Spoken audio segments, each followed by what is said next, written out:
native residents of the United States. What did it look like? The graph shown here showcases the modern day native population across the United States. The areas in red are of high concentration of natives because of reservations. Good afternoon, my name is Jose Hernandez, and I'm here today with Declan Begley. And I'm Zane Williamson. Our research question that we'll be answering is, to what extent did the doctrine of the manifest destiny influence the demographic division that developed the native residents of the modern day United States? The conclusion that we had to the question was manifest destiny caused the Native American population to diminish and were forced to relocate onto reservations.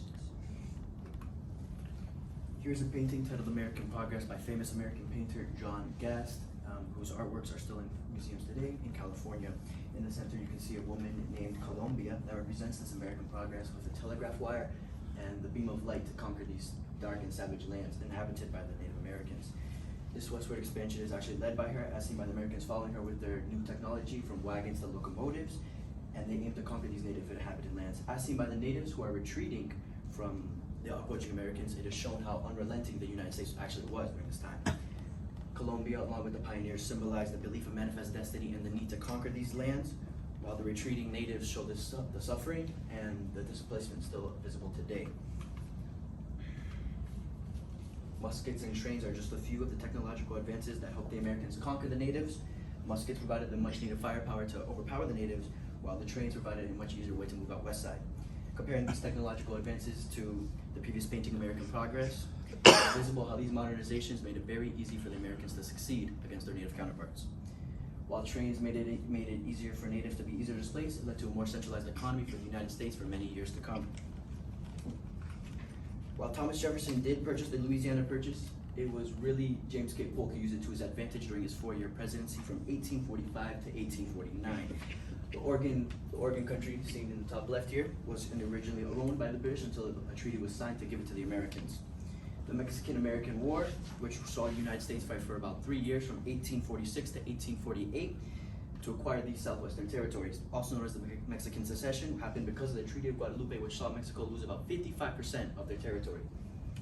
The Polk administration was very adamant on the relocation of these Native Americans so they could continue the westward expansion, which believed it was critical to the American progress. The Oregon Trail is another reason for the natives' displacement, as it was a very popular migration route, as they usually moved from Missouri all the way to Oregon. It led to a lot of contestation on the Native American lands, as the natives considered it tribal land. This forced displacement was a result of the encounters between the Native Americans and the American people, and the Polk administration supported all these removal policies and actually carried them out themselves, as they wanted to meet their land acquisition goal of manifest destiny. Overall, this administration's policy led to the suffering, loss of land, and resources for the Native Americans. Osceola, who is the tribe leader for the Seminoles, states that he loves his home and does not want to, nor will he leave. However, the President of the United States, Andrew Jackson, at the time, was President of the United States, states that they will have to leave,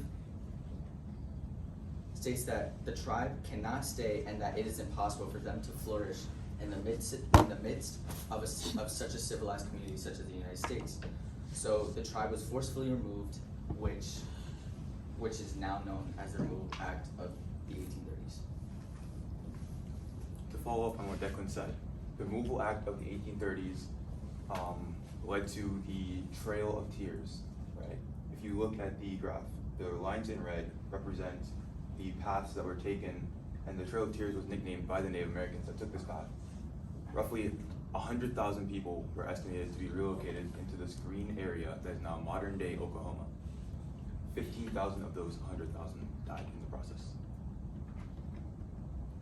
This painting by Robert Lindau represents and showcases the passage during the Trail of Tears.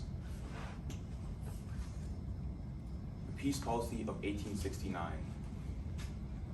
As Richard Pratt, the founder of Carlisle Boarding School, he stated that in order to Americanize the Native Americans, it was necessary to kill the Native Americans and to save the man in them. this is an accurate representation of what would happen to someone that went through these boarding schools. The General Allotment Act of 1887, also known as the Dawes Act, it served to privatize the land that the Native Americans were pushed onto, which allowed for the United States to purchase this land, which made it American territory, further taking away land from the natives. This advertisement represents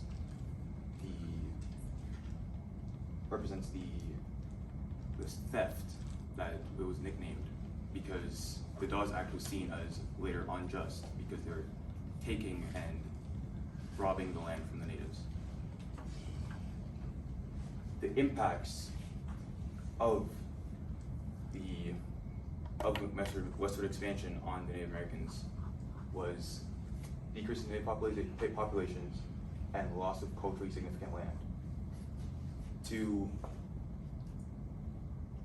the image that was shown earlier, right? The areas in red showcases the areas that they were pushed onto, which that means that the indigenous population became concentrated in these areas.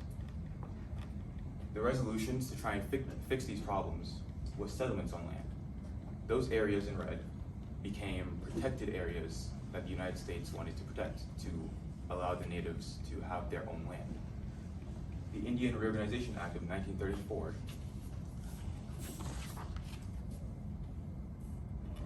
gave the natives U.S. status similar to what a natural citizen would have. The Indian Self-Determination and Education Assistance Act of 1975 gave them more autonomy and representation for their own government, which was our way of making up for the tragedies that they had to go through.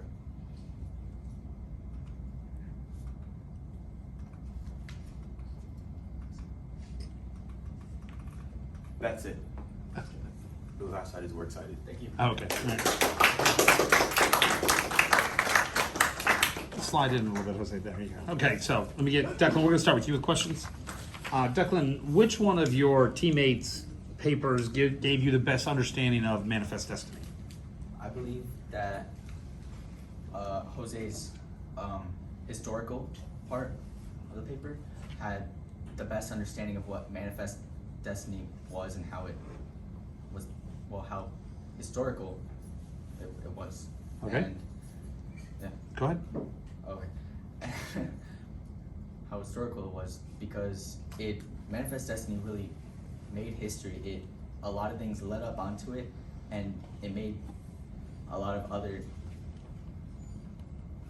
things carry onto it.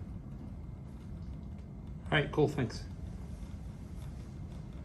So then, sir, what's a way in which your team's resolution makes you think differently about the research you conducted?